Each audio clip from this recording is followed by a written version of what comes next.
power purchase agreement company anaripoteni kwambia 2016 ndini ngongosora machidule mmene dongosolo mmene maendera ya ma independent power producers mmene ma IPPs tini ma agreements atatu.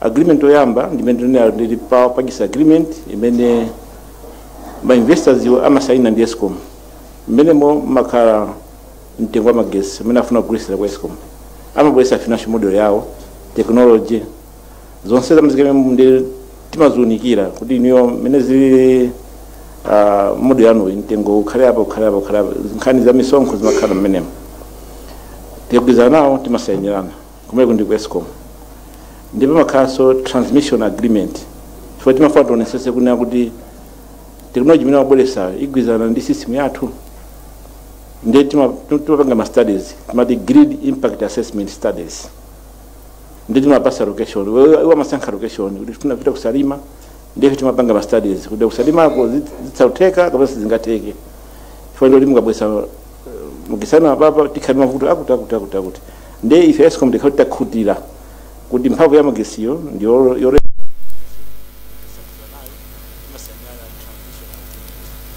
ndiri Eskom kujaka chana nazo ndipo agreement yomalizira imene amati implementation agreement chifukwa paja mukula mwayo kuti mkhali ndalama afa ndama zakaboleka the implementation agreement mandisa ya amasainirana kuti pa iwo ndiko ndene ngomma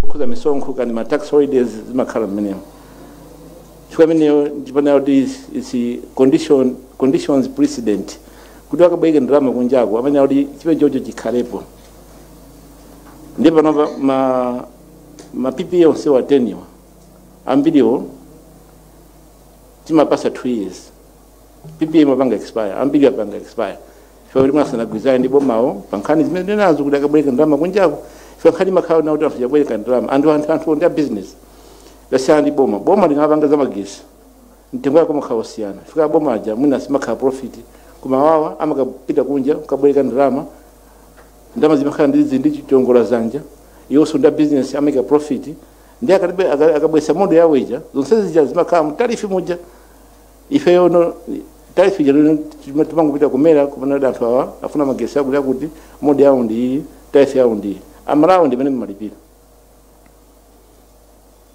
ndipo pano panengana kuti onse amene agwizana nawo ma power purchase agreement iyo onsewo sanabwere kuzana kuti ambe magesi komano ndi 2 years komanso depends ndi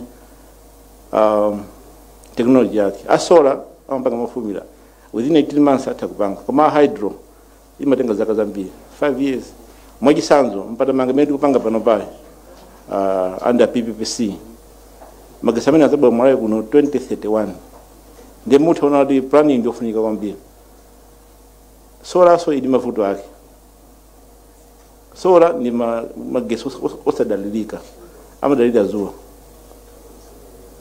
ndiye amakhasi ma challenge yake na kuti sola imene titenge yochuluka bwanji kuti agulise ku Eskom chifukwa tikatenga yambiri kwambiri ilibwesera mavuto chifukwa kuti amalawi timakupasa mati load shedding schedule kuti lero sola ikhala 100 megawatts we publish mapezeka kuti za nyengo kusina kwa nyengo takuzana kuti mawa tipanga load shedding na 8 megawatts kupeza sola ija palibe yonse muna yajokapo ndizi makhazovuta kunena kuti ndakuza tipanga load shedding kapena tipanga load shedding koma timapanga for yoti sola ija yajokapo komanso sola kusiyana ndi Genco asola kapena onse amene abwera pano pawa ndi magesi odula kwambiri kusiyana ndi Genco chimenecho ndisindike magesi ochipa kwambiri amene tinawo malayi muno ndi Genco kama chinewa anapangidwa kalekale alisa akabwa malayi kuno akamapanga tikamapasa tarifu ija amafuna kuti apange recover ndalama zawo ma profit zonse zija apange recover magesi ochipa kwambiri ndi ya Genco koma the challenge now is kodi nkuyenera kuona kuti tibwese sola yambiri mu system imene libwesa mavuto at the expense of Genco ndungo sole mwachidule sola ija chifukwa ndi magesi osakazikika timakhala ndimene timanya kuti spinning reserve Genco machine amozi amangupukusa mphamvu za magesi sitimayika mu system.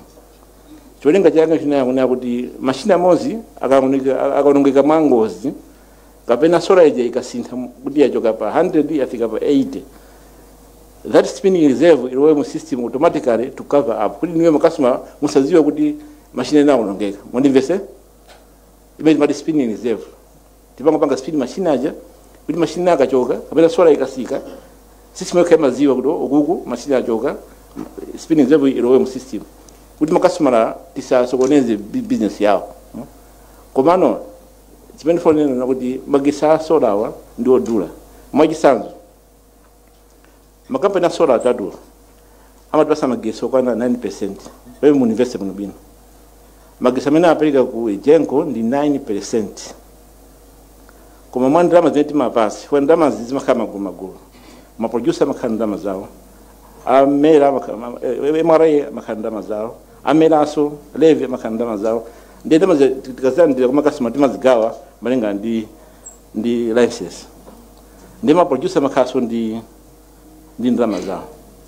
Ndi awa solawa akutipasa 9%, koma revenue amatenga apo ndi 34%. Muthumba la producers zija amatenga 34%.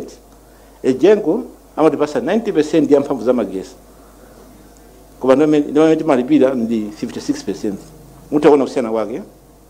Asolawo akupeka 9% koma akutenga muthumba kuja 34% ya ndalama. Genco 90% ya magesi amatipasa koma akutenga 56%. Ndiye funso yangu kodi tithabwesa sola wambiri mu system at what cost? Tikabwesa sola mbiri ndekuti so spinning reserve ija tikhale kuti taonjezeraso. So ndichanzero kunena kuti tonjezere spinning reserve yo cheaper to accommodate the more expensive solar. Those are changes that we need to decide as a country. Komanso solar andi ufulu opita off grid. So kuti semasi kuti abwere ku Eskom ya acha kupita kupanga off grid. Zimezi nzololedwa.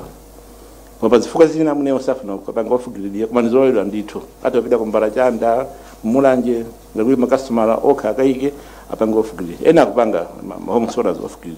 Kumafunika at much larger scale. So nofani ngolongo solar, these are challenges that as Eskom we are facing in balance kuti magesi malamu kuti akhale okhazikika tipange bwanji. Mwachidwe ngati John tinaya kuti ntchito ipo yambiri zambiri kupanga kapanga president nzangawo za technicals kumapetoko tiaunikira malawi kuti mavuto amene kuti athe takoza ndondomeko otani. I think in still available kuti na team ya technical atipange president ngati pala mafunso tiyankha ngati pali ndemanga mutuza kuti tione kuti kodi as a country how do we go forward. Nzikumbwambia zikomo chifukwa chotitsegulira mwambo wathu kuti longosolera zina mwa zinthu momwe zikuyendera ku Genco komanso ku Eskom. Pakadali pano pakhala presentation imene atapange ndi a director of system market operator ku Eskom Mr. Charles Kagona. Monga nenera a CEO a Eskom. Presentation yawo ikamba kwambiri za momwe zinthu zilili pankhani ya magetsi. Ndikhulupirira atifotokozera mu presentation mwawo kuti zinthu zikuyenda chonchi bwanji. A CEO anayamba kukambapo zochepa koma ndikhulupirira kuti mu presentation ikubwera yalongosola ndithu bwinobwino kuti situation imeneyi tafika mu bwanji. Ndipo ndikhulupiriraso kuti presentation imeneyi yatiuza kuti tithane ndi mavuto ena omwe tikukumana nawo ku Eskom komanso ku Genco kukuchitika zotani. Ndi tiyapatse Kagona mwayi kuti apange presentation imeneyi.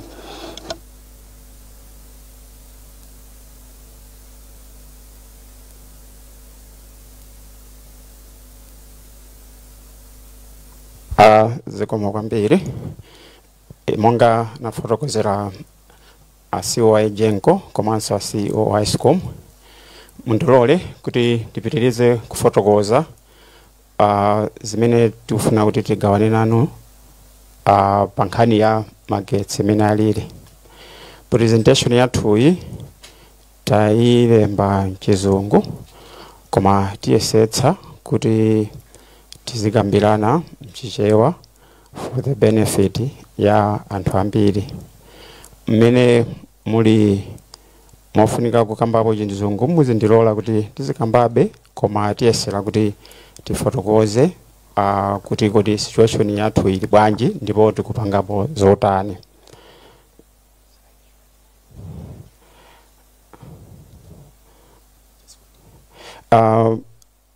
Cholinga chathu cha presentation yathu ndi tikufuna kuti tifotokoze kupereka ku mtundu wa Malawi kuti kodi magetsi pakali panopo zili pati, ndipo tiyeserenso kufotokoza kuti ndi chifukwa chani kapena zakhala bwanji kuti tifike pamenepa, komanso pomalizira tinenepo kuti kodi ndiye pali njira zotani zimene tikupanga kuti tifike ku state imene tikufuna yokuti magetsi azakhala okwanira nthawi zonse. Mwachidule tinene kuti kuyambira tikatenga chaka chino cha 2025 kuyambirira kuja mJanuary mpaka kufika panopo mu August, ifeyo amene ntchito yathu ndiyo gawa magetsi ndopanga magetsi, tikuzindikira kuti magetsiwa akhala operewera, ndipo chifukwa chimenechi ma customer athu sitinathe kuwatumikira bwino makamaka kuwapatsa magetsi nthawi zonse, chifukwa chakuti imene timati supply kapena kuchuluka kwa magetsi amene tili nawo kumakhala kochepa kuyerekeza ndi magetsi amene anthu akuafuna mu nthawi imeneyo. Izi sizimachitika mtsiku lonse ayi, koma zimachitika kwambiri timanena kuti peak hours, nthawi imene anthu akuafuna magetsi kwambiri. Zimachitika zimenezi kumawa komanso makamaka kumadzulo. Chifukwa chimenechi pali liwu limene tikuligwiritsa ntchito timati load shedding, limene likumachitika ndithu tsiku ndi tsiku, ncholinga chakuti system yathu ikhale yamoyobe, ifeyo ndi dindo wathu kuchita balance, kusonyeza kuti supply imene izigwirizana ndi demand. Demand ikapitirira ndiye kuti system singakhalepo. Choncho muona kuti tikamakamba za load shedding ndi chinthu chimene timapanga komalizira kwenikweni ndi cholinga kuti system ikhalepobe.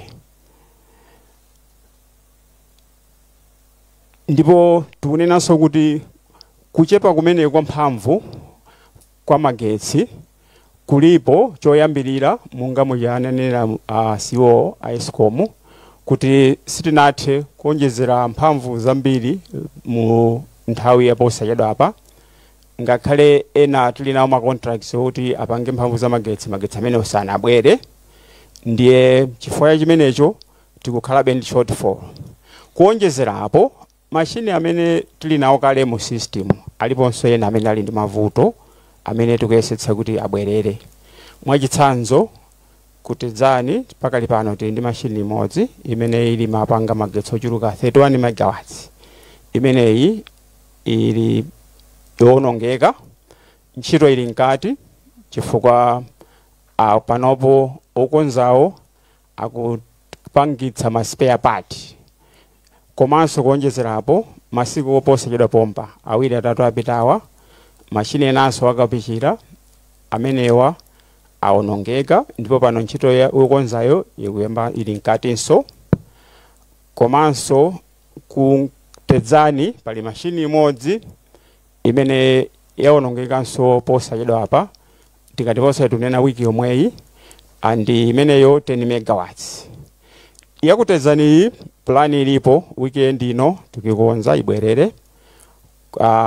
Yakukapichirayo plani ilipo yokuti timalize kufufuza chimene chakuchitikacho kenaka ikonzedwanso. Pamene yakutedzani plani ilipo koma ndiyo tengapo kanthawi, tikuyembekeza kuti mwina mpaka na October November kuti ibwerere. Situation ya mtundu umenewu ikupanga kuti mphamvu ya magetsi iperewere. Kuonjezerapo system ya transmission komanso distribution pamakhala what we call bottlenecks, kapena titi kuperewera kwina kumene kumachitika kuti magetsi aziperewera osakafika anthu. Mwachitsanzo ndipereke chitsanzo cha line imodzi ya magetsi imene imachokera kumwera kudutsa kusalima kudutsa kudwangwa imakafika kuchintheche mpaka ukafika kumzuzu. Line imeneyi ndi yakale ndithu ndipo ndi imodzi imene yapangitsa kuti nthawi zina magetsi asakwanire chifukwa chokuti yapewera mphamvu, kutanthauza kuti ikukhala ngati cholepheretsa kuti anthu akhale nawo magetsi nthawi zonse. Mapulani alipo okuti line imene tichite improve. Pakali pano pali study of contract ili nkati. Komanso monga mujanenera mucha kuti pamene tukamba zoti machine ena awonongeka, muona kuti chifukwa cha demand pamene ili panopo tiona kuti atati onse machine onse aja takonza abwerera. Chimene chingachitike nchakuti pa tsiku pazikhalabe anthu ochepa mwina nkanthawi kochepa amenebe tizipezeka kuti magetsi azimitsira chifukwa chokuti mphamvu yakuperewera. Mutanthauza kuti malo mwiti mwina ikanakhala 3 hours or 5 hours ikhoza kukhala mwina 2 hours yokha. Tikambepo za mawu a demand aja kamene titi kodi magetsi akufunika otani ndi anthu mdziko muno. Kutengera mapulani athu amene tinapanga mbuyomo poti timayang'ana kutsogolo, tinadziwa kuti chaka chino cha 2025 magetsi adzafika ndithu pokuti anthu akagwiritsa ntchito mamegawatts amene akufunika piki 508. Izizi ndimene plani inalili. Lero ndiyocheperapo kuposa pamenepa, koma ngakhale ili kuchepera choncho ikupezeka kuti ndiyokwera kuposa supply imene ilipo. Ndipo demand imeneyi ikukwerera. Mwezi omwe uno wa August pa 4 ndi pamene tapeza kuti tachita rekodi ndithu power yokwererapo kwambiri 413 megawatts. Imeneyi inachitika masana, ndipo tsiku limenelo tinachita load shed 10 megawatts, kutanthauza kuti 403 megawatts ndimene inapatsidwa kwa anthu tinakwanitsa. 10 megawatts tinachita load shed kutanthauza kuti 413 megawatts. Imeneyi inakwera woti wiki yapitayo timawerengera kuti inali 408. So chimene tifunonena pancha kuti tili mu trajectory ndithu yokuti demand imeneyo izikwerera ndipo sizikutidabwitsa konse, chifukwa tikuchokera mu situation yakuti demand kumalawi kuno inatsika kwambiri pa nthawi imene tinali ndi macyclone aja. Macyclone aja kupatula kuti anatichotsera machine athu ndipo supply inachepa imene inachoka kapichira mucha, kunapezeka kuti nthawi imene ija demand inachokanso chifukwa malo ambiri ma transformer ndi ma structure ina anaonongeka. So ntchito yobwezeretsa zimenezi yakhala yapamwamba kwambiri, ndi demand yatsopano kukwera kupatula kuti tiyenderanso season, kuti mseason ino kuchitika zambiri zimene zikupangitsa kuti magetsi akwere. Ndifotokozenso monga mene anafotokozera siwo koyamba paja kuti tikukamba kuti magetsi akamapangidwa siwonse amene nthawi imeneyo angathe kukafika ku customer.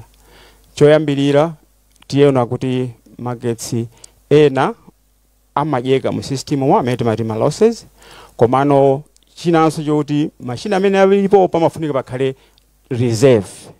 Ndiye muona kuti reserve imeneyi chifukwa chamene supply yathu ilili imakhala yosiyana-siyana. Tingonena kuti masana onse kumakhala kuli solar supply, usiku sikhalapo. Choncho masana timasowa reserve ichukirapo chifukwa solar ija imatha kutsika nthawi ina iliyonse, ndi timayelekeza kusunga 50 to 60 megawatts.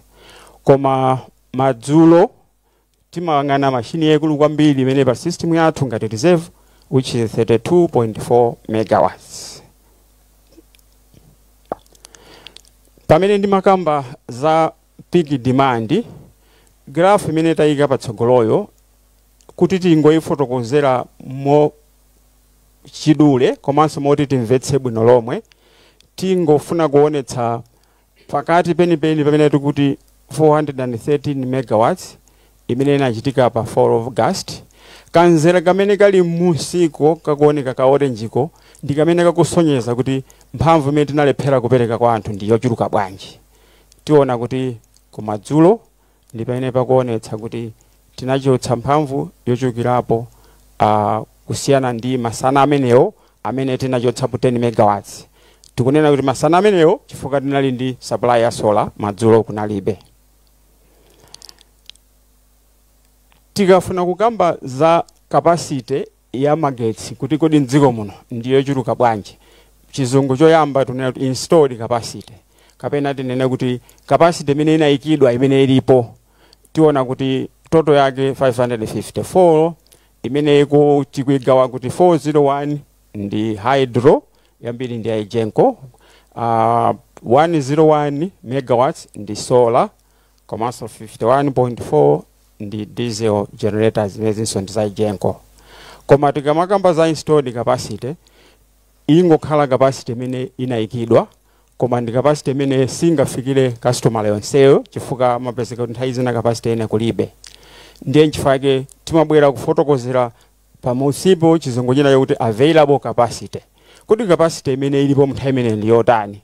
Kutanthauza kuti timachotsera capacity ya machine ngati chaonongekaja, ndiye pamene timakamba za capacity ya available capacity. Mono kuti available capacity imeneyi imasintha chifukwa kuti nthawi zina kumakhala kuti pali kuonongeka kwa machine kapena machine komanso nthawi zina kumakhala kuti tikukonzanso machine kuti apitirize kutitumikira. Ndiye pomalizira pa ya capacity tikambanso za operating capacity. Muna kuti ngakhale capacity yo ile available, koma tunena kuti mwachitsanzo pamene pachatichotserepo spinning reserve ija imene imafunika kusungidwa mu system, ndi operating capacity, ndi capacity imene ikupita kwa makastoma athu, kutanthauza kuti nayonso imakhala yocheperapo. Table imene tayikapo sititenga kwa nthawi kwambiri, koma timangofuna kuti tionetse kuti timapanga plani pa wiki iliyonse, ndipo timawerekeza kuti nthawi iyi kukhala capacity yotere, ndipo nthawi iyi kukhala kupereka kotere, ndipo ndi plani imene imatithandiza kudziwiratu ndi kukonzeratu load shedding schedule ija timapereka ija. Ndiye munga kuti pamenepo tiona timayika tsiku nalilonse chitsanzo chapo tinayerekeza pa 10 August, pa 11 mpaka pa 15, komanso kuyang'ana wiki yotsatira pa 15 mpaka pa 17. Ndipo timayerekeza kuti station iliyonse machine alipo ndi awo, ndipo adzakhala kuti patsa mphamvu yochuluka motani, ndipo tikatero tidzatumikira makastoma motani. Zimenezo zimene zimatithandiza kupanga load shedding schedule ija. Koma nthawi zina mudzaona kuti load shedding schedule ija yasokonekera, ifenso zimakhala kuti zasokonekera chifukwa kupatula pa zimene taona kale zimatheka kuti pabweranso vuto lina. Ndiye tikatero nchifake timathanso kudzafotokoza mwapadera kuti pali vuto lakuti. Chifukwa chakuti tili mu situation yonena kuti supply muchatena muchayikupewera kuposa demand ndi yokwera, graph imene tikuonetsapo chidwi chimene mungakhale nacho tiyang'ane kanzera kakudako kamene kakuyenda kuchokera kuntunda kumapita kumunsi, kamene kakusonyeza kuti kodi ni mphamvu yochuluka motani imene ifeyo takhala tikulephera kuyikwaniritsa. Chizungu yake tikuti unsaved energy. Tikamachita load shedding paja ndiye kuti mphamvu imeneyo talephera kuti tipereke kwa makastoma.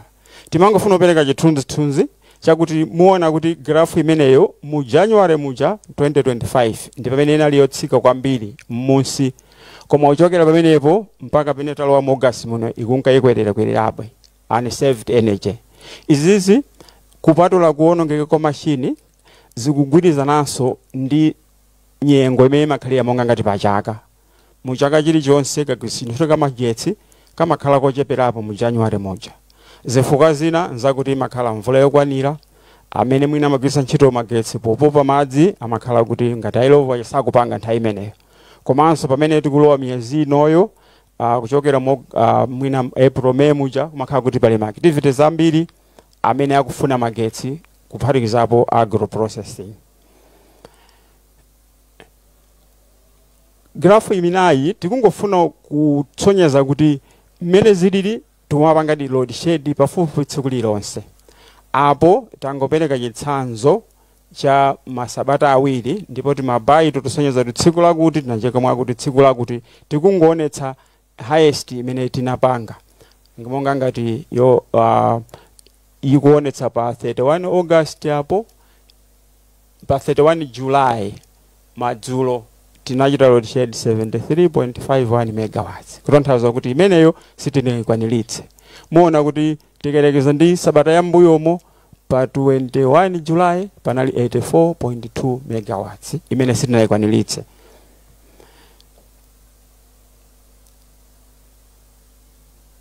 Demand monga tenene muja ikukwera ndi kuchokera mu 2024 mpaka pamene tikuona pano palibe capacity yonjezera imene yabwerapo ngakhale kuti tili ndi chiyembekezo. Ndi chifukwa chimenechi muona kuti pakukhala load shedding yatimanena ija tsiku ndi tsiku. China ndi chakuti mphamvu ya magetsi ya solar ija monga tinena kale imene tikuti 101 megawatts imeneja sipezeka nthawi zonse koma masana okha komanso simakhala 101 tsiku lonse kumawa imakhala ochepa mpaka ifike chulu kamasana dzuwa likamatsika nayonso kumatsika choncho ndiyo masinthasintha kukabweranso mitambo imapezeka kuti mwadzidzidzi yatsika. Ndiye chifukwa chimenechi tikuona kuti situation imeneyi ndiye kuti ikhala ikupitirira mmene tikuonera patsogolo pafupi apa. Graph iyi ikuyang'ana kuti kodi load shedding schedule imakhala bwanji. Tikayitulutsa mu newspaper kapena mukawerenga pa online paja timatulutsa load shedding program ngati imeneyi. Chimene tayibweretsera apa ndi chakuti tikhale ni mwayo omvetsetsa limodzi kuti kodi imene tikuonera pamenepa munthu amene ali customer adziona bwanji kuti adziwe kuti ifeyo nthawi yathu ndiyi komanso ndipati pamene tibe magetsi. Choyamba timangofuna tipereke to draw your attention kuti tikamaona graph ngati imeneyi makastomala aja anagawidwa m'magulu A, B, C amene ali domestic. Choncho customer aliyense adziwa kuti ine ndili group A ndiye monga ngati apo mwachitsanzo group iyi nthawi imene kulibe magetsi ndiyo khayo imene mukuonetsa kuti ili mu background ya black. Izi tikunena chifukwa nthawi zina munthu amakawerenga pena kupezeka kuti sanathe kutsatira. Choncho mokhamo mmene muli black ndi pamene musonyeza kuti gulupu limenelo nthawi imeneyo malingana ndi plani ndi pamene angakhale opanda magetsi. Tingoyerekeza chitsanzo cha pa 28 April amene tasonyezapo ndinalolemba ndiye kuti plani inali kuti mmene kukusha ndi group B imene ilibe magetsi nthawi imeneyo. Kutanthauza kuti tikamafikanso madzulo tsiku limenelo ndi group A ndi C. A ndi C chifukwa madzulowo solar ija kulibe kufunika kuchotserako magetsi ochulukirapo. Ndiye tikunena kuti kodi zimenezi zimwina nditafikapo bwanji kuti zikhale chonchi. Tikuyesera kufotokoza kuti kupatula kuti mapulani athu tasainapo ma agreement ndi makampani ena kuti abweretse magetsi koma pakhala kuchedwa pazifukwa osiyanasiyana. Komanso project imene tikuyidalira kuti izatipatse magetsi ochuluka polumikizana ndi Southern African Power Pool imene tikuiti MOMA nayonso inachedwerapo kuti ibwere pazifukwa zomveka bwino za ntchito za technical. Imeneyi tili ndi chiyembekezo kuti ifika posachedwa. Komanso machini athu amene tikugwiritsa ntchito pakali pano ndiwo kalamba ndithu kotero kuti tikuyembekeza mwawi okuti azikonzedwa bwino ikabwera interconnector imene izatipatse mwayi okuti pazikhala mpata.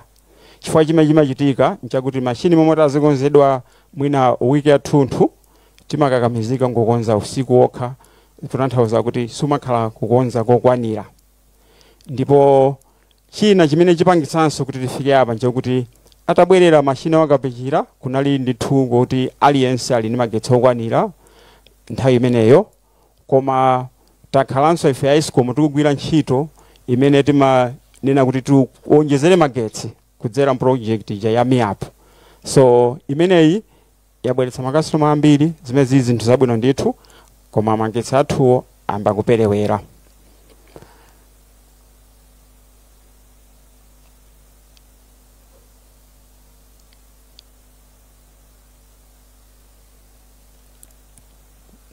china nchakuti ataonongeka machine aja titabwezera komanso zitaonongeka ma structure ena tabwezeranso ma network ambiri amene anaonongeka kutanthauza kuti demand ija yabwerera ndithu chimene chili chinthu chotamandika koma kuti supply yo ikupewera pakali pano.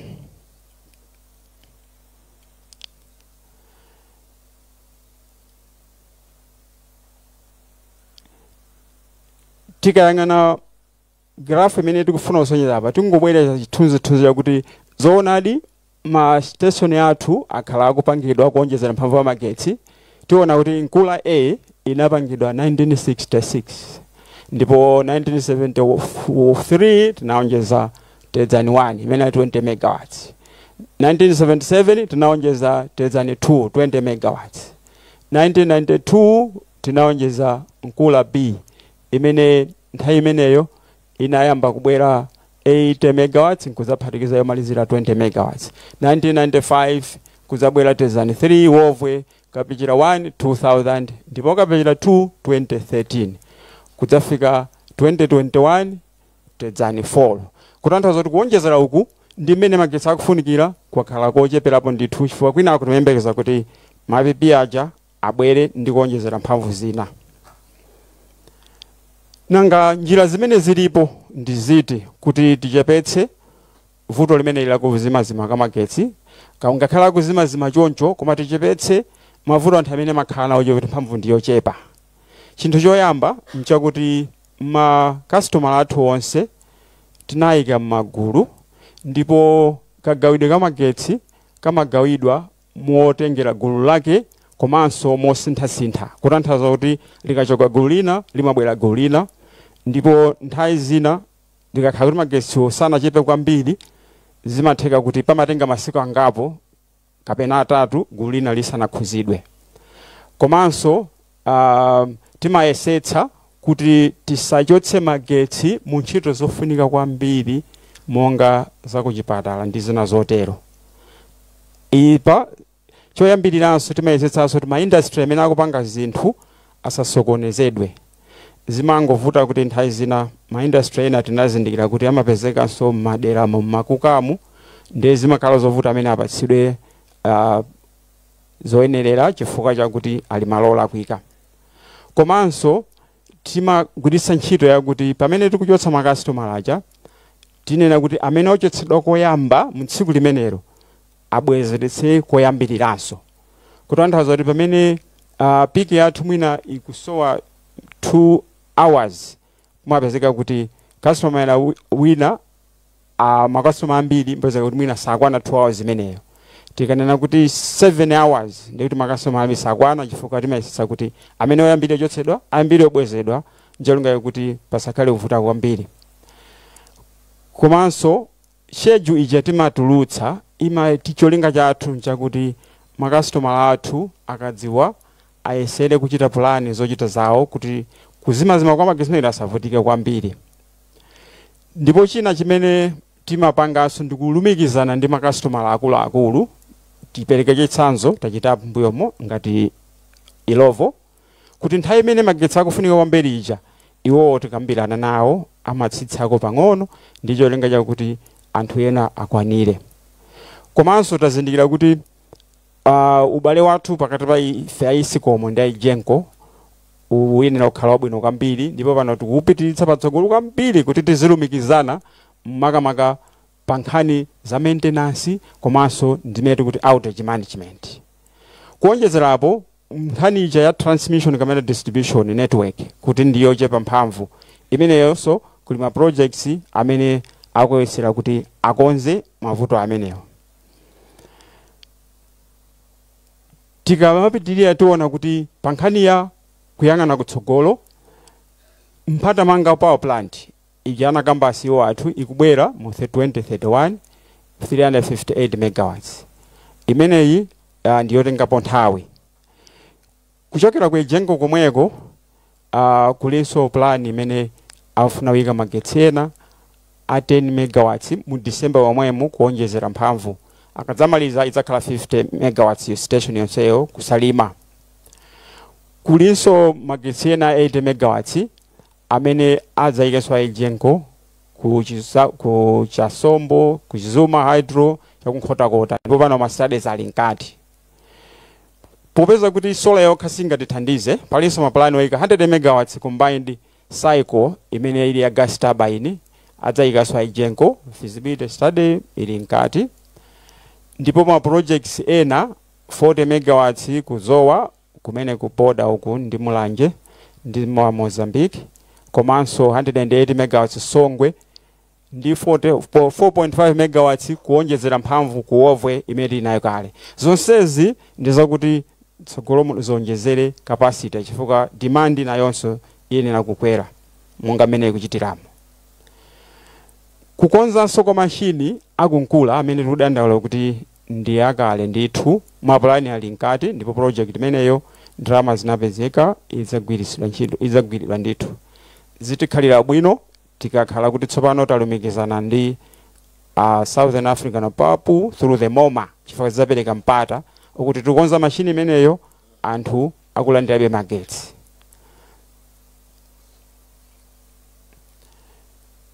MoMA imene tikuyinenayi ndi project imene tikuyembekeza posachedwa apa. Imeneyi tindiyembekezo kuti isanafike December uno tikhala titachita connect ndi Mozambique, imene tipatsa mwayi kuchita connect to Southern African Power Pool. Kupatula kuti tili ndi 50 megawatts contract imene tizalandire magetsi kuchokera kwa anzathu ku Mozambique, komanso line imene izatipatsa mwayi kuti nthawi imene ifeyo tikufuna magetsi onjezera titha kugula kudzera ma line yomweyi. Komanso zizatipatsa mwayi ukuti nthawi imene ifeyo tizakhale kuti ndi magetsi ambiri tithanso kumagulitsa.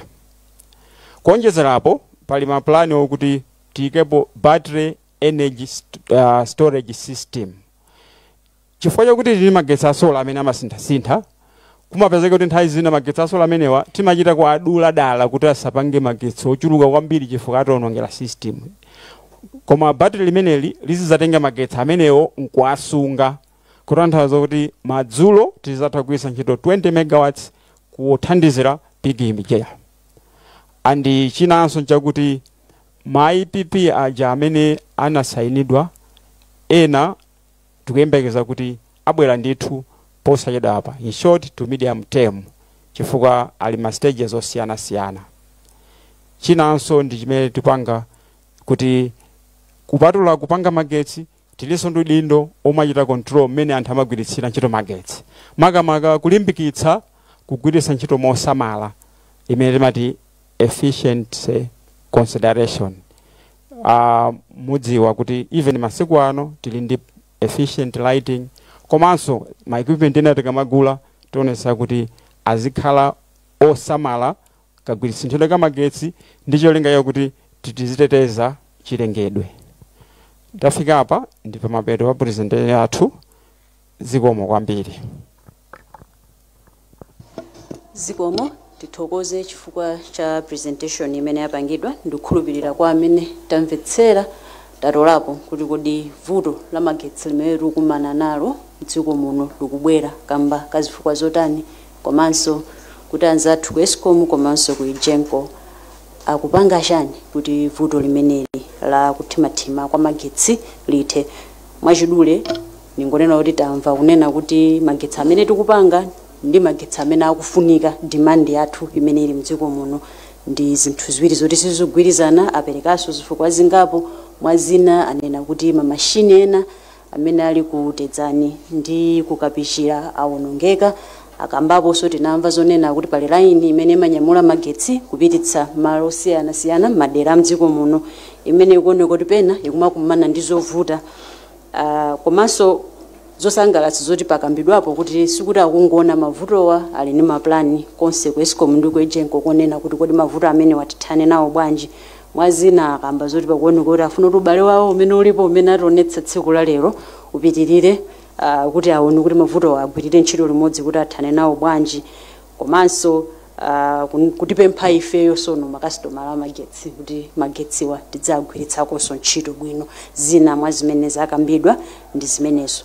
Nde tabwera ku msonkhano wa atolankhani, sitingangopita iyayi, mwina pena pake pakhoza kukhala kuti pali mafunso. Nthawi ino titsegule bwalo kwanza athu atolankhana amene muli muno ngati muli ndi mafunso nthawi yanu yakwana zikomo. Zikomo, dzina langa ndi Emmanuel Chikonso kuchokera ku MBC. Zamveka bwino zimene afotokoza presentation yapo mwamba kwambiri. Koma tikatsatira bwino zimene zakhala misonkhano yotere yakhala ikuchitika kuphatikizapo zathu a PDU tachitako mwayi kuti nthawi imene tapangapo atendi kuchokera March fikanso October nkhani yaikulu imatuluka ndiyokhudza kuonjezera mphamvu za magetsi mu energy sector kuti zithandizanso zinthu zina makamaka pamene dziko lonse la Malawi layika pamtima zokhudza ATM strategy imene muli mining payokha ikufuna 230 megawatts tukamba za zonjezera 351 megawatts pakadali pano tikupanga 561 komano imene tikayang'ana ndi ina imene kutayika mukamba za 413 nganda kumvani bwino. So timangofuna ndingodziwa kuti ndikubwera kwa ATM strategy ATM plus M strategy sindikudziwa kunena kuti with the mining needs imene ikufuna yokwana 230 megawatts ndi 351 megawatts imene kapita tionjezeredwe, and the target was ndikumbukira PDU yapita meeting yapita inalo tifike 1000 megawatts pofika 2030. Patukamba kuti iyi 351 iyi tikufuna taikwanisa kufika 2031. Sindikudziwa kuti tikuyenda at what pace komanso ndikubwera kwa mining 230 imene kufuna tifikira zimene tufuna zomaso demand ikhala kuti ikukwererabe kuphatikizapo matrocities amene makhala tikumanawo ngati the cyclones ndi zina zotero. Situdziwa kuti ma mechanisms amene akuyikidwa kwenikweniwa ndiotani kuti we should really deal with the challenges amene tili nawo chifukwa vuto idakhala lilipo kuonongeka kwa makina kunkula tedzani ndi zina zotero zakhala zikuchitika pafupi because this is the ujenimeti madalira kwambiri ya hydro. So mwachidwe kwambiri mangofuna ndingodziwa kuti are we authentic enough before we should be real kuti pofika dipa nthawi imene tikhala kuti takwanitsa zinthuzo ndi zina zimene tayika pamtima ngati dziko kuphatikizapo mining imene ikufuna 230 megawatts payokha zomwe kwambiri. Paliso ena ali ndi funso? Ine dzina langa ndiwezi Gausi, funso langa kwambiri likupita ku bungwe la Eskom. Funso langa likukhudza kwambiri pa ma backlog ama connections amene bungwe la Eskom lakhala lili nawo. Anthu ambiri mdziko muno akhala kudandaula kuti akapanga apply magetsi ku Eskom kuti athandizidwe zikumachedwa. So as of today nimangofuna kuti mundifotokozere kuti kodi backlog imene nalipo ndi ma new connections zikuyenda bwanje. Pomwepo ndikufuna so nditengerepo mwayi ofusa kuti kodi Eskom ku anthu mumawathandiza bwanji makamaka kapanga report ma faults chifukwa zimatheka ndithu kuti munthu apanga report 40 kunena kuti akuthandize koma kuti anthu aja abwere azakuthandize umakhaza kuti wachita kutenga chinthawi mwina akuchita kunama kunena kuti kunotu kwamba kuyaka moto ndi pamene timaona anyamata anu akubwera kuti azathandize ma 40 ngati amenewa. Sindikudziwa ngati akuluakulu a company imene mumadziwa kuti zimenezi zimachitika kuti anthu ambiri akudandaula pa nkhani yofuna kuwathandiza nkhani ya ma faults komanso ya ma connection zikomo kwambiri sana. Titengaso funso ili muti yankhe ngati ine ndi Andrew Kazonda kuchokera kwa Elisa Chisomo choyambira ndikutokoza for information imene mwatifotokozera iyi kunena kuti load shedding ipitirirabe kumabe ndi zinthu zina zimene zovuta ngati za machine akudedzana ndi mpata kukapichira ya komano ndimafuna nditadziwa makamaka kunena kuti chifukwa mavuto amene ndioti ndi angona komanso tikudziwa zonoti nyengo zikukhala zikusintha magetsi athu timakhala tudalira kuti ndi madzi. Sindikudziwa zoti mukukonza njira zotani chifukwa madzi azikhalabe akuchepera mdziko munomo kuti mwina likhoza kupeza ndi njira zina amene mudandaula zonoti magetsiso a solar aliso ngati expensive. Pali njira zanji zimene mungakonze kunoti mavuto amene athe mwina kuti mtundu wa Malawi uzakhala kuimba nyimbo zokoma. zikomo ndipempha kuti ndiyankhe nawo mafunso amene zikomo kwambiri ndiyambe ndi funso loyamba la nkhani za migodi ATM kuti mphamvu ya magesi izachokera kuti mukuonetsetsa Malawi Mozambique interconnector panopa tifuna kugula magesi okwana 50 megawatts imeneyo ndi minimum ndi mmene mthumbo mwathu mulili line ya Malawi Mozambique itakutenga 1000 megawatts koma funso ndinoti kuti tikatenga 1000 tizayilipira chifukwa ndi madollars mwachisanzo ndikuze ndikunena kuti 50 megawatts nthawi yake tinanena kuti tifuna tifike pa 70 kapa tinasisa 50 megawatts iyi pa mwezi ndi $5 million mulembe zimenezo $5 million sono funsiona uli kuli Malawi ndi $5 million line imene itakutenga 1000 megawatts Mozambique ila to give us 1000 megawatts kama nkhani yana alikuwa tizatha kwalipira chifukwa zimakhala zovuta na kuti government to government muzidulana magesi makhala very embarrassing and the line iyi kapena this contract ndi take or pay kama gesi mwatenga kasinatenge mwalipire basi as opposed to take and pay mmalipira amene mwakusa ntchito koma iyi ndi take or pay so no zimene funa kupanga sipano kuma minings takampaka indalize banki ma miners takamba nawo kale kunena kuti tikapasa magesa wawo malamulo asinthe iwo azitipira madollars sinangosi wapanga madollars mining kapena alisa amene apanga export and they are getting dollars for their products if Eskom azitipira some dollars kuti zitakwalipirano a Mozambique monivese. Yeah, that's the only way we can be able to service our debt with Mozambique. Otherwise, the power is there. But the issue is what tita kuwali bila makwacha ndambira repairs mara kwasi. Kwa nkani ndo kodi madollars zio azipezeka.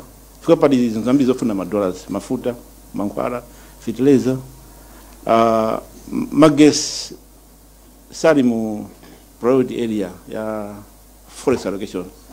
Mmoja kuli mafuta mankwara ndi fertilizer ife ya magesi ife timaga kasbara ni ku banki kumumna tikaendera njira hiyo ne ana kuti mamainzi aziti libira ma dollars ziti pangira bwino ndenga ndiwanga vomere ena vomera kale koma pali maisho kuti tsainirane nduli feso tithakoza Mozambique kuti magesaja tipase nokwanira 40 ndi nsika tindi amigodawa afuna magesi wanjizanga 200 megawatts akatilipa madollars ife tizopasa ni madollars mwachidwenga na joncho Malawi Mozambique magesi tingatenge 1000 megawatts and panopata panga line mozi muka ngati munapita ku line imene panga ya Malawi Mozambique ifa Malawi tamaliza kale tasala Mozambique zinavuta fena kuti pana inkhani za post election violence atanapanga vandalism payment yao kudenga katundu ndi katundu ja gulaso wina kuma tinaikonko last week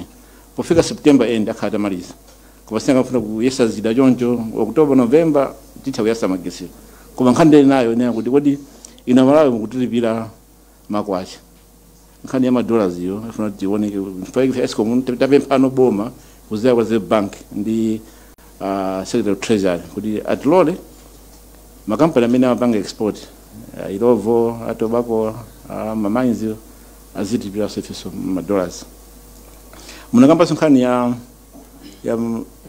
cyclone ndo amene amaonongeka kuti mupanga pochani tindi project tabweka ndama ku World Bank Eskom ya timati climate resilience pampantika mnyozi kuti no kupende kumapanga kwambiri ma cyclones tike kono matowers kuti mphepo jikabwera matowers samaka mama kakulowa shiro kujimene yambika I think ndama zokwana $40 million ndikonso mene makhani mavuto na kuti malaini amagwaigwa tifuna tike ko matowers ya mphamvu komanso katunda mavuto kunyamula kupita kumalo kuti kuli mazambiri timavutika katundu kuna Branta alubaraka ndikuntenga kupita kuchikwawa muna msewu ya duka ndeno tikumanga ma warehouse kuchikwawa ndi kwa chingeni katundu azikhala kumeneko kulizika chitika katundu zimotenga konko kulisa kumalo kwene kulivuto. So yeah, we are doing something about it.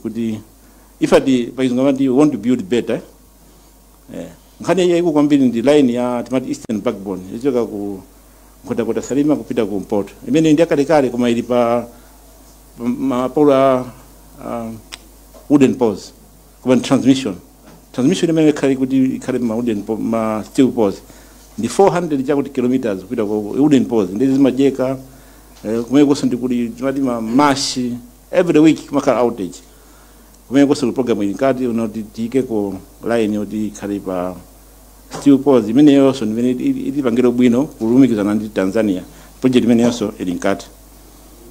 Nkhani ya backlog imeneyo ilipo koma ntamene isanambe mayap kuna backlog ya kulu kwambiri panopa mayap ndongosole kuti scope ya mayap inali ya makastomera amene ali within the existing transformer 500 meters within a transformer.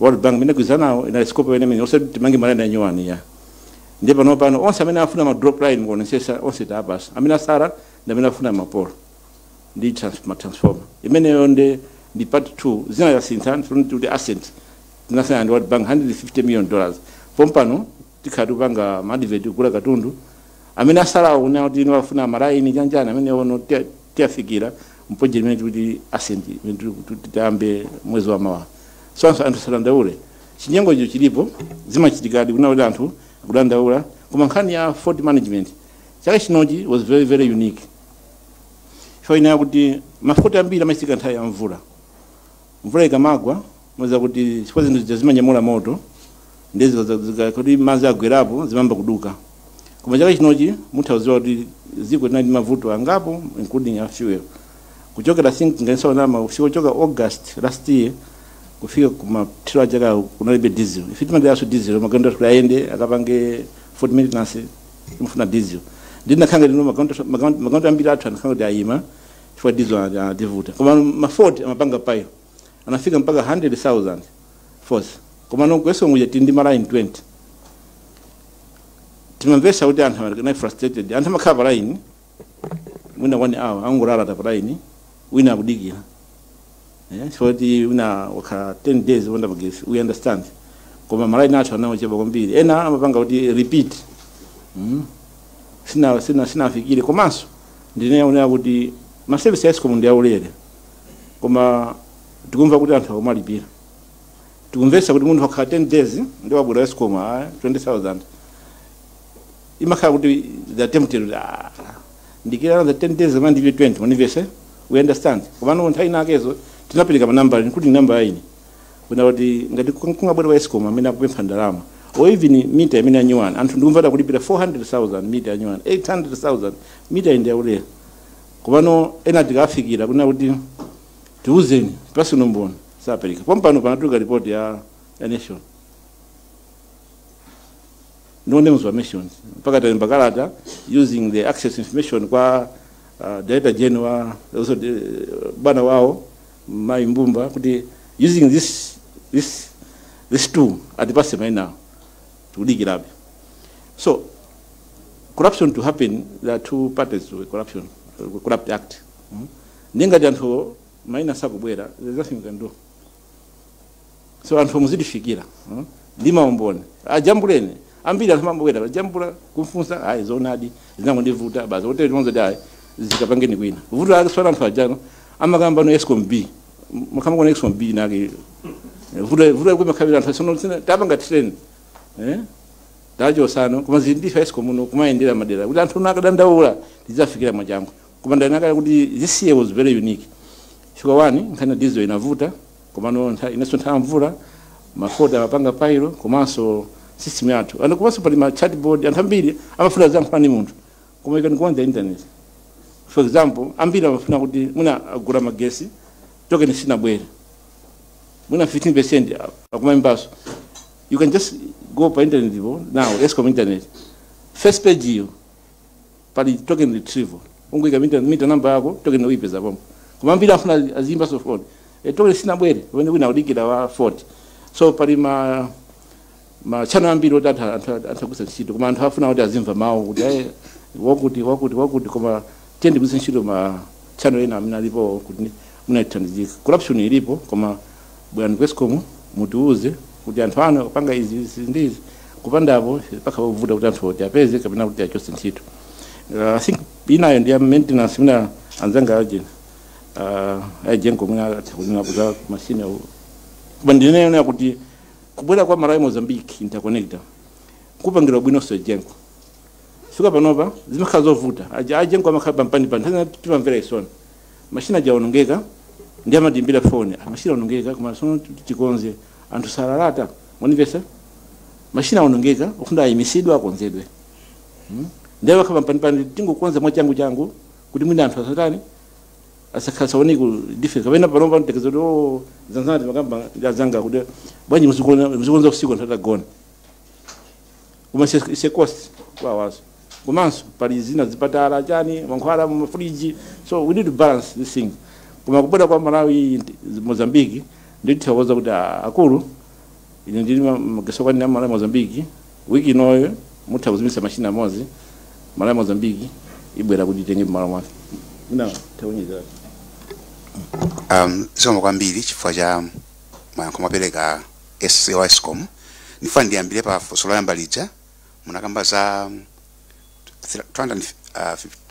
330 yes versus samiti kufuna kuti tikwaniritse pafika 2030 plant imene tukamba ya 358 megawatts ndi Mparamanga ndi plant yoti tikuipanga develop with Azatu amitina upanga PPPP ndiye itakhala pa line 2031 ndi kuti yonse atha cha 2030 itakhala tabani wayamba kugwira ntchito and the total capacity plant imene ndi 358 megawatts so indi as ananena so azangaja kuti ma plant a hydro amatenga nthawi kuti mumange fa kumakhala zochitika zambiri massive works mumange damulija komanso mupange matanelo munaduse madzi mupange ma structures ori mu zaine madzaji ola mu turbine supply chain ya turbine ma transformer yake zimatenga nthawi yayikulu ifuna kuti plant iyi kakho ndalama zoyamba zabwera kale kuchoka World Bank 350 million US dollars zinazo zibwera kuchoka kwa mapartners enawo koma kuti tiyambe kuti ite izatenga nthawi yamba 2030 358 pambali pa imeneyi tikupanga sozina ngara ijengo tupanga assessment ya pachizuma cha Sombo imene pa Buwa River munkhola game reserve iyi tuwembeza kuti ikuzapatsa magetsi pakati pa 80 to 105 megawatts so panopa Kozaranti ali pa ground ndipo next week kamuyendera kuti one kuti progress kuyenda bwanji kuna serikali kuti funding tikaipeza bwino tiyambeso kumanga next year ndipo pafika 2030 kakulangiza between 80 and 105 megawatts pa system mweyo tikupanga so kafukufuku ina opanga combined cycle gas turbine kale a director ISMO imefoli mange kuchipoka 100 megawatts gas turbine ndipo mwana kuti pambali pa 358 tiwonjezera so 100 ya gas turbine kumaso mwembe 105 pachizuma ya Sombo imene timange pa Nkonkora kota tinakamba kuti kupanga ngakhale solar ikuvuta kuma ayejenko chifukwa tikudziwa kuti system ya magetsi imasoneza so magetsi athu ya solar ife yatulika kuti ikhani battery storage immediately kamamanga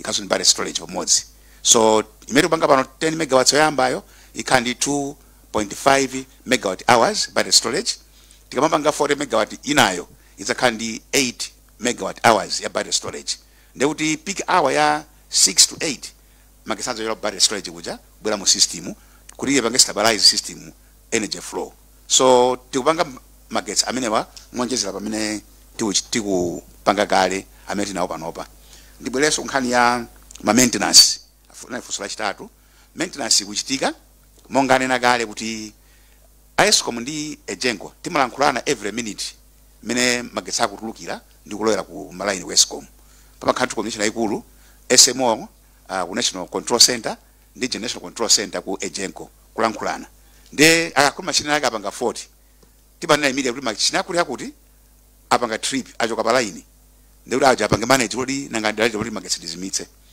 ndiri mazolo machine awa atakwetsa pa line iwa chifoti afa tifati pange troubleshooting tione kuti vuto ndi chani makutsoma machine aweke pa line tikapeza vuto lija timauza kuti machine awa takoza mwena potha ma hours 5 ngati 4 ndi yaing'ono ikakhala yayikulu timauza machine afunga mwena masiku 4 kuti tikoze ndi ena amafuna kuti mwina kafukufuku muyambire kuma pasi madzi kugera mtunda ku generator mpaka kufika supply imene mbanga feed ndi makhaula ndi nthawi ndi muchifamva kuti mafoti ena ake amatengera wiki mwina mwezi kumene kuti amalize kukoza chifoti machine yo ndakuluakulu amene ndabwera pa kukapichira apita kunkula machine amodzi mwayendera kuti mwaona turbine yake almost decical say noi machine amodzi oka ndito mwachinya muchotsepo ndi crane chipite pa mtunda mwambe kuchipala ndi kuchikoza chimatenga nthawi yaitali from mafoti ena ake amatenga nthawi because of the size of the machine komanso the kind of the fort imene amaka develop pa machine ipo kwanza sema khali uzigwira kuti zioneka kulezo siyenda bwino bwino so maintenance kuchitika koma ikabwera moma mwanganeneramu ndikuti tizi kuti ndi mpara wabwino okwaza machine aje fito magetseni ake akubwera kuchokera ku source ina usera ndi panopa khali kuti mna moti koze machine ya masiku 4 tingokoza tsiku limodzi abwereso pa line kuti anthu akhale magetsi maso anthu asalalate kwambiri ayi fa kuma khali kuti ejenko escom timava ndithu malandiro anu nditi pakhali tuli concern iye mena fera machine awo takoze mwasangasanga ma overtime nkali pomwepo kugwira ndi usiku ndi usana kenaka abwere pa line kuti anthu tikhale ndi magetsi so ejenko ndi escom tukechima kuti magetsi akhale opezeka okwanira komanso odalirika nthawi ndi nthawi asingindekeza pamenepo zomwe kwambiri.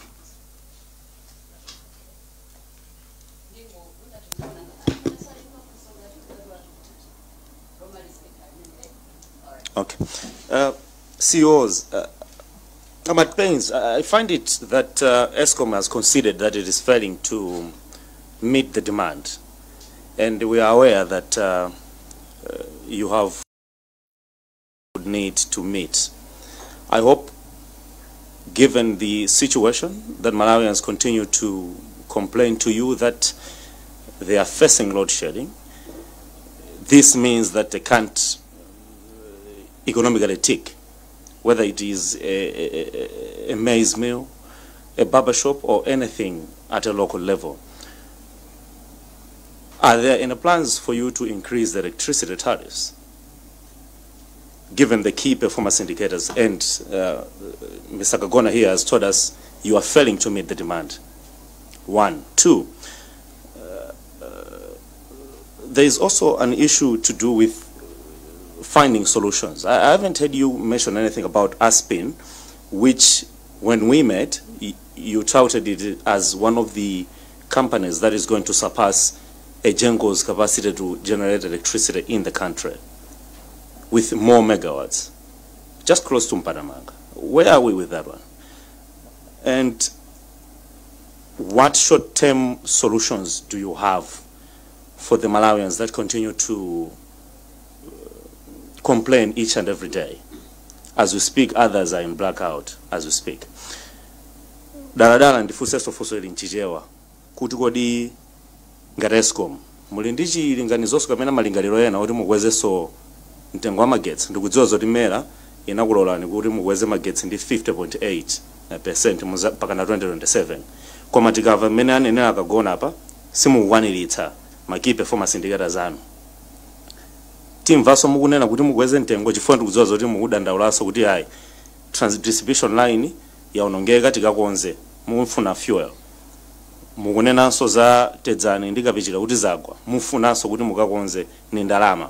Timvaso mukutchula za kukula kwa mitengo. 1. 2, kodi mukamba za short term kapena ndondomeko zina zimene zitathandizire kuti amalawi makudandaula kuti mchini wawo udzigaya chimanga ometa dzikwanitsa kumeta saluni idziyenda panopa sizikuchitika mmakwalalamo ndalama alibe, muwathandize bwanji munyengo yoyandikira posedwa apa yachiwiri imeneyo.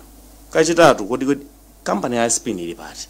Chifukwa ino ndine titakumana nthawi ina mudakambapo kuti Aspin ndi game changer, akabwera amene okhazikitsa magetsawo iya tiona kusintha Malawi. Koma apa sininamvepo chilichonse mukamba za zimenezi.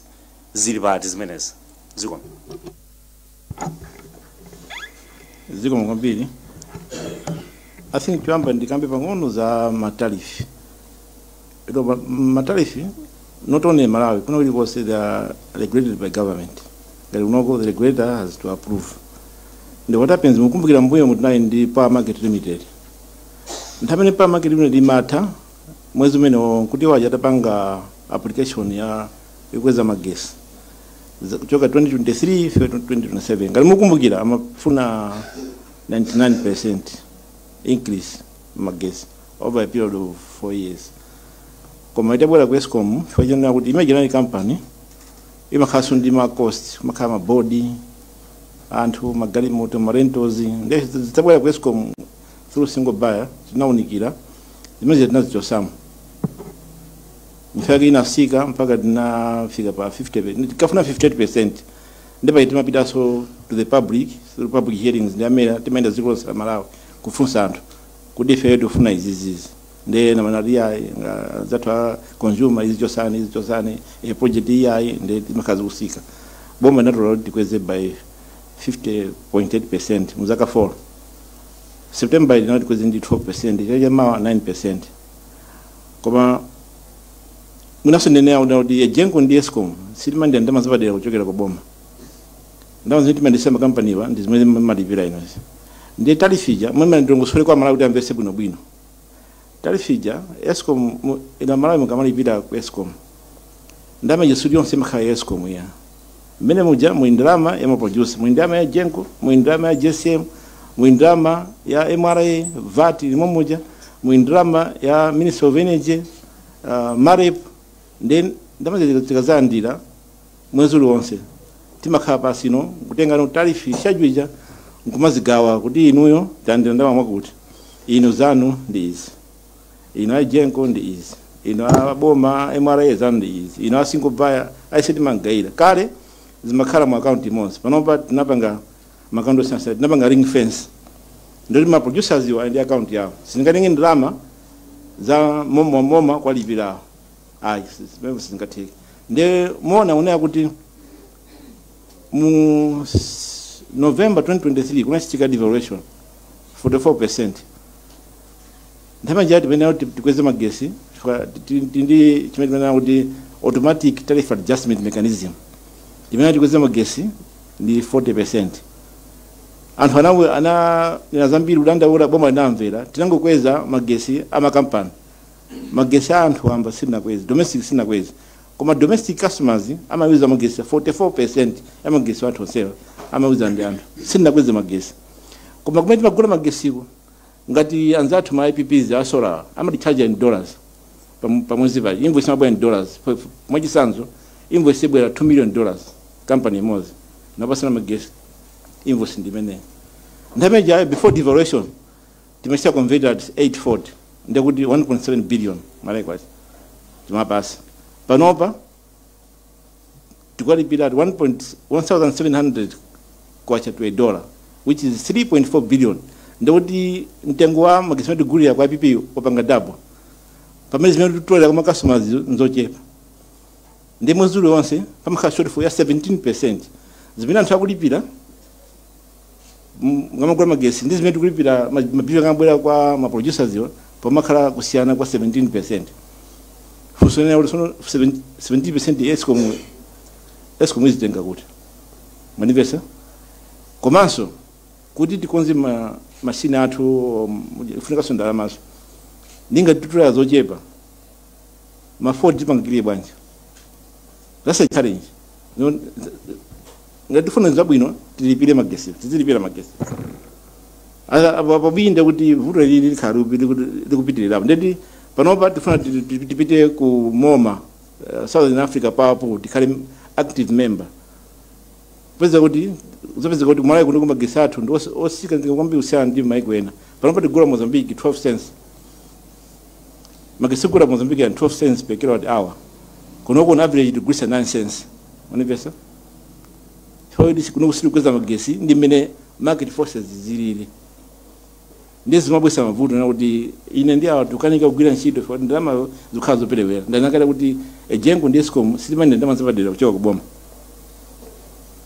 timadalira ndalama zimwe pasazo komanso ndalama zitikazilandira tikagulisa magesi olisana kugulisa magesi aja chine pene na tewa kunena kuti magesi aja pamakhala ma losses pamakhala technical ndi commercial panopa on average Eskom tikagula magesi ku ejengo tikagula magesi ku solar anthu aja awa amapanga inject magesi athu aja at a point at a substation onsewa amapanga inject at the point.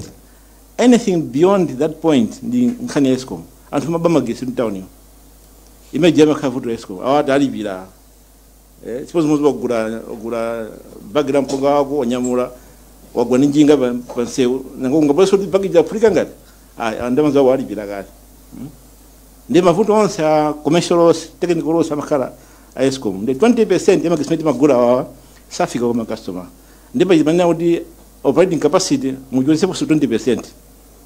Kama kauda anthu aba magesi abo bi magesi aja fadi malani ndi akale choka magesi kuchoka kunoko kunkulu akafika kuchitipa ndi kutali ndoli minjira magesi na dani atayika so 20% yatayika kale komanso magesi atikagulisa pa makasi maena adakalipa postpaid abo mambiri salipira mnthawi yale zaka sana dilipire kwa Eskom ndifuna ndilipire Genco ndifuna ndilipire MRA ndifuna ndilipire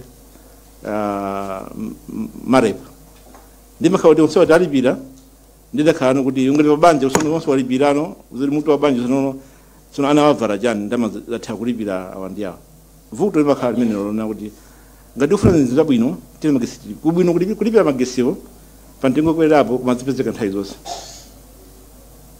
so muona unena kuti panopa 44% ja sina kwezi magesi a domestic koma September tina dikwezeswa ndi 12%. Ndefunsa ngone kuti tikweza ndi 52%. Kuti bwerere muchimake. Kapena tikweza 12 yokaya. Ukuku mabila awo azingopanga payo. Fika panopa ndi ngongole ya mapolisa 52 billion. So it is not tutolera nzochepa kusana zimene mabila obwerera. That's the challenge that we have. Kuta kisogolo. Tendency kuti the tariff should be cost reflective. If it's a pass-through cost, it's a makari mwesko mumweya. Agaribasa bila inenzingo okay, makasoma libila. Kumapesa kodi bila janu yukusala mwesko. Indi bila wanti. Kani aspin, na ina agari wana kuti palima agreements atatu. Palipa pakisa agreement imene tasana nawo anabwesa mondo yawo aduzoti machine atundi awa gasi ndio uyu tizigura uku maoperating cost atundi awa tabweka ndrama uku ndekezo timauza kuti minita unikira ujeni tarifa yandu ikalimwa kuti are you happy we are happy sign nani hapa masaina ndiye mabidaso kwanza tu transmission kuona kuti mphawe magesi mukairowesera pati kulizipangizo zinera kumusi mukairowesa sibwesa mavuto mu system if they are happy timasaina so transmission agreement imene ndi Eskom then pali implementation agreement conditions precedent kuti wakabweka ndalama amene ajanabwera koma ndalama alibe onse ajanabweraja amabwera ndalama sanzi pesa ndizo nonse tikasanansiza amatenga zimapepa zimene zijazo kumakafuna ndalama ndife tikudika tinasaina nawo tinathana nawo kale tikudika kuti wabwere na pesa ndalamazo abwere ambe ntchitoyo kama ndivesaka tinathana nawo zonse tinasaina kale. They are happy with the tariff, they are happy with the transmission agreement. Kuli wose unatengeza nsezo apidi kumene afuna kubeka ndalama vuto sona ambiyo ndalama kubweka kunja kwa dziko la Malawi.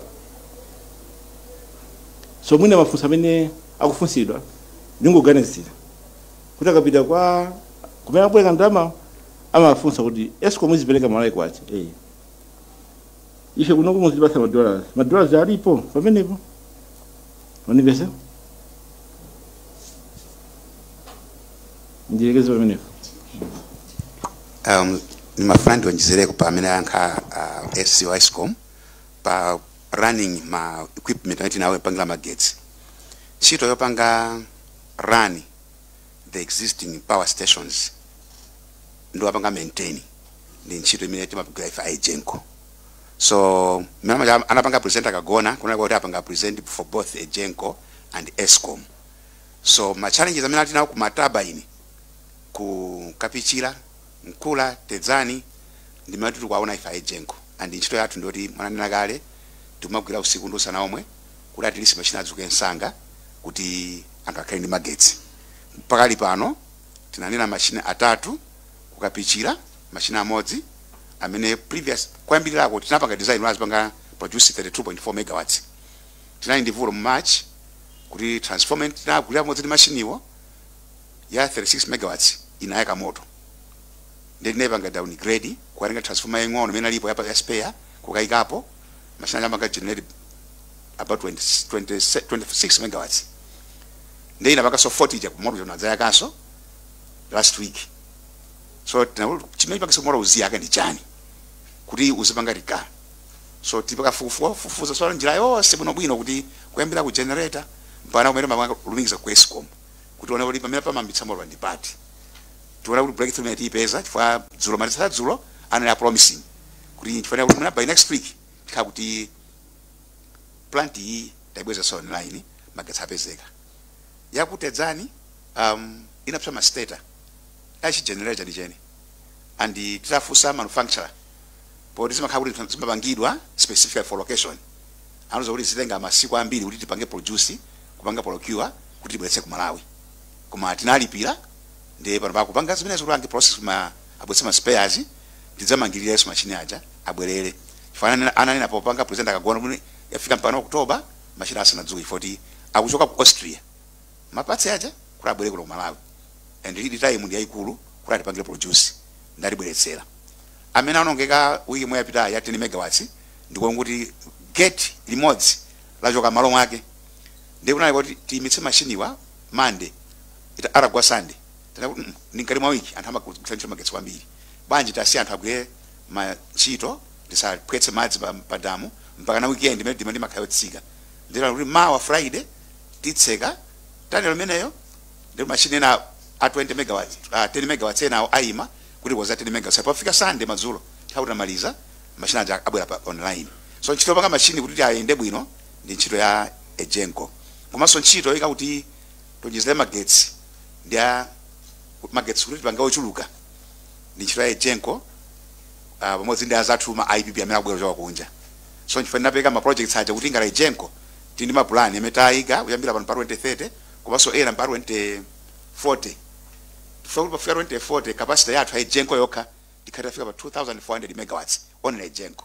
So like run amenewo chatsanja kuti zifufuza nawo ma financing mechanism kuti tipanga magetsi ochuluka athu Malawi kunoku posembeza kukhulumiza magetsi akunja amene oti akuchoka kwa eni yake because tikatengera so maiko azathu kumene tinayenda ndikuona akakula kupanga tapu magetsi dziko lino lake amakhala ndi awo kuti in case za sintha ndale za maiko aja mukhale ndi anu ngati momwemo ndefe sisi panga magetsi for panga kutenga magetsi akunja tizipanga be munomo tikapanga ambiri nafe tizigulitsa so kunjaso mulaini wa mwaija so tikapanga magetsi kuti akhale ochuluka tikhoza kugulitsa ngati muno capacity ya demand ya taidutsa apo ayi tipanga certified panda muno Malawi migodi manufacturing irrigation tipanga supply magetsi aja ngokhala magetsi ochuluka Malawi munomo. So Ejenko ndi Eskom tugwira limodzi kuti magetsi mavulawa athenditu zoma kwambiri. Ithokoze zikomo kwambiri kuchokera ku Eskom komanso ku Ejenko chifukwa choti palima Teresa. I think ndi nenepo ziwiri zitatu zimene zofunika kwambiri mama akakupa nkhani ya demand management timapkhani mavuto kwambiri nkhani ya demand management ndipeke zisanzo transformer tikapeka transformer ku area uchi ndipeke kwambiri zisanzo za kulilongwe area 18 area 47 tikapeka transformer timaziwa kuti transformer iyi ikwanira anthu awawa magesi amagwisa ntchito mwakuti ndi transformer yonse imakhala rated imakhala masize koma mona ali kulilongwe kuja anthu ambiri nyumba zawo sono ndi maloji poyamba inali ndi giza imodzi giza 7 koma sabwera ku Eskom zanena kunena kuti ndasintha road amene azibwera ku Eskom kuzapanga declare foni tengo wake wa business ndi wa nyumba zosiyana ambiwa panga mizizi ndi mabwananso kwambiri ndipemphe mabwana pangani chilungamo bwerani ku Eskom muzatiuze fwe zimatheka kuti mazuro anthu olandaula low voltage 18 47 akanika kuphika chifukwa anthu meja ko asintha demand pattern kumefsana tuuze yofundira azatuuze ifeyo tikayezeso ndiyapase transformer yayikulu vuto limakhala after 1 month 2 months transformer yapsha ndakamona makribi transformer yake imakhala nkhani zake zimakhala zimenezo ndo transformer is being overworked koma anthu ajisana bwere kosi mukuzatani kuzatuza kuti inenda sintano ondeka chika chigayo kwanga apapa tazina amagwizana nyamata athu hayi ngoyika line chigayo chiwe transformer ilipo kale apa munivesa ndeni pempha amalawi akufuna kwabwino mungasintha demand pattern kapena mungasintha category choka domestic kufika business bwana kwescom muzatuuze tikuuzani kuti lipira mtengo mwakuti transformer yofunika size ndi iyi koma ena zikati tikapeza toka tima pasa mapenalties kwambiri apita ku court panga su escom zenzo escom malamulo mulibe sanga anthu akuchuluka nzeru masiku ano zimene zitubwezera mbuyo chidwa escom for tumakhantha ambiri mu court khani ngali zimene zizi na kwa makhodiso azona ataona malamulo mulibe kuti muzi charge tax whatever blah blah blah vena faja ola kwa nali yo ndizime khazu zivuta ndipempheso anthu vandalism ndiyo kuti bwesa mbuyo kuopsa ndipo pasi ni mafiga chaka chino kwambira January fika pano taika ma transformer 516 kupanga replace 516 ndipo pasi chigawo ndi chigawo ideally tena kuti ma transformer zika mbiri kumaina anyuwani pang'ono kuma panga zakale koma ndikuze kuti ku Southern region ma transformer anyuwani taika 43 amena naonongeka vandalize 240 percentage maybe ndoti bweza akali 85% akale 15% kuika malani anyuwani ndoti there's no progress.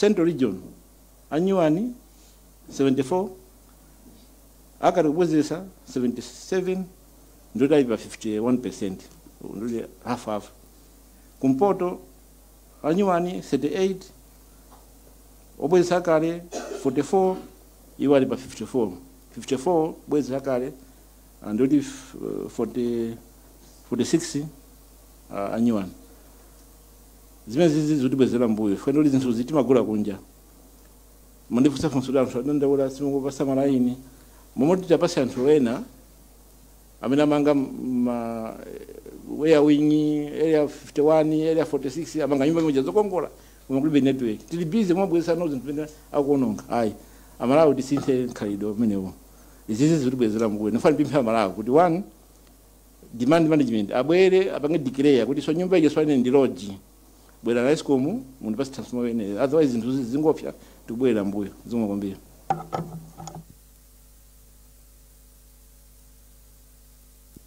zikomo kwambiri pamene tafika apa ndi pamapeto pa press conference yathu ya lero ndikukhulupirira kuti escom atilongosolera bwinobwino situation momwe ilili mdziko muno pa nkhani za magetsi tamva zambiri ndithu koma monga mudziwira mwina ena mafunso ayiwala akumbukira nthawi ina yake ndikukhulupirira kuti anthu a escom atiyankha pa nthawi yomwe titafikire ndingothokoza nonse atolankhani onse ogwira ntchito boma komanso onse amene mwachokera ku escom chifukwa chokhala nafe tsiku la lero ndipemphe Salma kuti titseke mwambo wathu ndipemphera.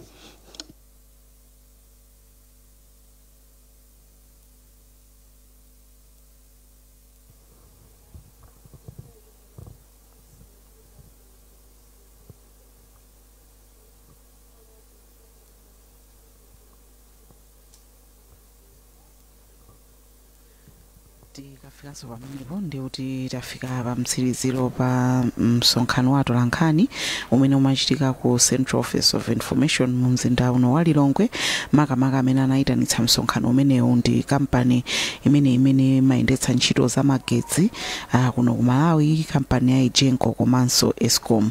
iwo andithu amangopereka tsatane komanso opereka chithunzithunzi cha momwe magetsi akuyendera komanso kuti mwina anthu timadabwa ndi nkhani zosiyanasiyana ndi zimenenso zikuchitika makamaka tikamakamba nkhani za magetsi ndi amangofotokoza ndithu zonse zikungofuna kuunikira kuti amalawi akhale akudziwa. ndiye tikafika pamenepa ndikuti tikubwezeretsaninso mzinda wa Blantyre nyumba yathu yolutsa mawu komanso zithunzi. ine dzinanga ndi Joyful Paliani. Bye.